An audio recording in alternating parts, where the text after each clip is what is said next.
કચ્છ જિલ્લામાં રાત્રે 3 વાગે આકાશમાં એક અદ્ભુત દ્રશ્ય જોવા મળ્યું હતું। ભુજથી ભચાઉ અને લખપત સુધીમાં વહેલી સવારે 3:15 વાગે આકાશમાં અચાનક તેજપુંજ જોવા મળ્યો હતો। સેકન્ડો માટે કાળી રાત અચાનક દિવસમાં ફરી ગઈ હોય તેવું જોવા મળતા લોકોમાં ભારે કુતૂહલ સર્જાયું હતું। આ સમગ્ર ઘટનાના સીસીટીવી પણ સામે આવ્યા છે, જે જોઈને ભલભલા લોકો ચોંકી ઉઠ્યા હતા। સ્થાનિક લોકોના જણાવ્યા મુજબ ઉનાળાની ઋતુને કારણે ઘણા લોકો અગાસીમાં સૂતા હતા।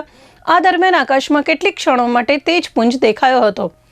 સીસીટીવીમાંથી આકાશમાંથી તારો તૂટતો હોય અથવા ઉલ્કા પડતી હોય તેવા દ્રશ્યો જોવા મળ્યા હતા।